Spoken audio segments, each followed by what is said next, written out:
നമസ്കാരം. പൗരത്വ ഭേദഗതി നിയമം നടപ്പിലാക്കാനുള്ള കേന്ദ്ര സർക്കാർ തീരുമാനത്തിനെതിരെ ശക്തമായ പ്രതിഷേധങ്ങളാണ് നടന്നുകൊണ്ടിരിക്കുന്നത്. പൗരത്വ ഭേദഗതി നിയമം നടപ്പിലാക്കുമെന്ന പ്രഖ്യാപനത്തോട് അടിവരയിട്ട് പറയുന്നു പൗരത്വ ഭേദഗതി കേരളത്തിൽ നടക്കില്ല എന്നാണ് മുഖ്യമന്ത്രി പറഞ്ഞത്. എന്നാൽ മുഖ്യന്റെ ഇരട്ടത്താപ്പ് പൊളിച്ചടുക്കിയിരിക്കുകയാണ് നിഷ സോമൻ. പൗരത്വ നിയമ ഭേദഗതി ബില്ല് ലോക്സഭയിൽ അവതരിപ്പിച്ചപ്പോൾ ഏതെങ്കിലും കോൺഗ്രസുകാരൻ പ്രതികരിച്ചോ എന്നും ആകെ ഉയർന്നു കേട്ടത് ഇടതുപക്ഷത്തിന്റെ ശബ്ദം മാത്രമാണെന്ന് പറഞ്ഞ പിണറായിയുടെ കള്ളത്തരം തുറന്നടിച്ചിരിക്കുകയാണ് നിഷ സോമൻ. നിഷ സോമന്റെ തകർപ്പൻ വാക്കുകളിലേക്ക്. നമസ്കാരം. സഭാരേഖകളിൽ പകൽ പോലെ തെളിഞ്ഞുകിടക്കുന്ന ഒരു യാഥാർത്ഥ്യത്തെ എങ്ങനെയാണ് ഈ കൂട്ടർക്ക് കണ്ണടച്ച് ഇരുട്ടാക്കി നുണക്കഥയാക്കി മാറ്റാൻ സാധിക്കുന്നത്? മലയാളികൾ എന്താ അക്ഷരാഭ്യാസവും വിവേചനശേഷിയും ഇല്ലാത്തവരാണെന്നാണോ ഇവർ വിചാരിച്ചിരിക്കുന്നത്? സൈബർ ഇടങ്ങളിലെ CPMന്റെ കടന്നൽ കൂട്ടങ്ങൾ പറയുന്നത് പോട്ടെ, രാഷ്ട്രീയ തിമിരം ബാധിച്ചവരാണെന്ന് കരുതാം. പക്ഷേ കേരളം ഭരിക്കുന്ന മുഖ്യമന്ത്രി തന്നെ മുന്നും പിന്നും നോക്കാതെ ഇങ്ങനെയൊക്കെ വിളിച്ചു പറഞ്ഞാൽ അത് വളരെ മോശമല്ലേ? ഇങ്ങനെ കല്ലുവെച്ച നുണ പറയാൻ മുഖ്യമന്ത്രി താങ്കൾക്ക് എങ്ങനെ കഴിയുന്നു? സഖാവ് പിണറായി വിജയൻ താങ്കൾ ഇരിക്കുന്നത് കേരളത്തിന്റെ മുഖ്യമന്ത്രി കസേരയിലാണ്. ആ കസേരയ്ക്ക് ഒരു മഹത്വമുണ്ടെന്ന് അങ്ങ് മറന്നു പോകുന്നത് എന്താണ്? പൗരത്വ നിയമ ഭേദഗതി വന്നപ്പോൾ എവിടെയെങ്കിലും കോൺഗ്രസുകാരുടെ പങ്കാളിത്തമുണ്ടായോ? പാർലമെന്റിൽ അതിനെതിരെ ഇടതുപക്ഷത്തിന്റെ ശബ്ദമല്ലാതെ UDFലെ ആരുടെയെങ്കിലും ശബ്ദമുയർന്നുവോ? ഇങ്ങനെയൊക്കെയാണ് മുഖ്യമന്ത്രി പിണറായി വിജയൻ അർത്ഥശങ്കയ്ക്കിടയില്ലാതെ ചോദിക്കുന്നത്. ഇടതുപക്ഷത്തിന്റെ ഏക കനൽത്തരി മാത്രമാണ് പ്രതികരിച്ചത് എന്നും സഖാവ് പിണറായി വിജയൻ തട്ടിവിടുന്നുണ്ട്.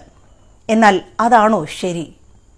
പൗരത്വ നിയമ ഭേദഗതി ബിൽ ലോക്സഭയിൽ ചർച്ചയ്ക്ക് വന്നത് 2019 ഡിസംബർ 9-നാണ്. ലോക്സഭയിൽ 311-നെതിരെ 80 വോട്ടുകൾക്കാണ് ബില്ല് പാസ്സാകുന്നത്. എതിർത്ത് വോട്ട് ചെയ്ത 80 പേരിൽ 48 പേരും കോൺഗ്രസ് അംഗങ്ങളായിരുന്നു. മതത്തിന്റെ പേരിൽ വിഭജനം ലക്ഷ്യമാക്കി അംഗീകരിച്ച പൗരത്വ ഭേദഗതി ബില്ലിനെതിരെ CPMന്റെ ആകെയുള്ള വെറും 3 അംഗങ്ങളാണ് വോട്ട് ചെയ്തത്.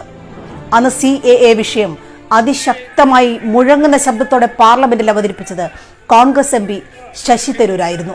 ഇന്ത്യയുടെ അടിസ്ഥാന മൂല്യങ്ങൾ കേൾക്കുന്ന പ്രഹരമാണ് CAA ബില്ലുകളെന്നും മതത്തിന്റെയും ഭാഷയുടെയും പേരിൽ ഇന്ത്യൻ ദേശീയ പ്രസ്ഥാനം രാജ്യത്തെ വിഭജിക്കാൻ അനുവദിച്ചിട്ടില്ല എന്നും ശശി തരൂർ പറഞ്ഞു. മതത്തിന്റെ അടിസ്ഥാനത്തിൽ രാജ്യത്തെ വ്യാഖ്യാനിക്കണമോ എന്നതായിരുന്നു സ്വാതന്ത്ര്യ സമര കാലഘട്ടത്തിൽ ഉയർന്ന ചോദ്യം. മതത്തിന്റെ പേരിൽ രാജ്യത്തെ വിഭജിക്കണമെന്നാവശ്യപ്പെട്ടവർ പാകിസ്ഥാൻ തെരഞ്ഞെടുത്തു. മഹാത്മാഗാന്ധിയും ജവഹർലാൽ നെഹ്റുവും ഡോക്ടർ അംബേദ്കറും മൗലാന അബ്ദുൽ കലാം ആസാദും ഉച്ചസ്വരത്തിൽ പറഞ്ഞത് രാജ്യത്തിന്റെ അടിത്തറ മതമല്ല എന്നാണ്. എല്ലാ മതത്തിലുള്ളവരുടെയും രാജ്യമാണ് ഇന്ത്യ. ഭരണഘടനയുടെ ആമുഖം ആർട്ടിക്കിൾ 14 ഇവ അക്ഷരാർത്ഥത്തിൽ ലംഘിക്കുന്നതാണ് CAA ബില്ല്. അതുകൊണ്ട് ഈ ബില്ലിനെ സംബന്ധിച്ചുള്ള ചർച്ച മുന്നോട്ട് കൊണ്ടുപോകരുത് എന്ന് ഞാൻ അഭ്യർത്ഥിക്കുന്നു.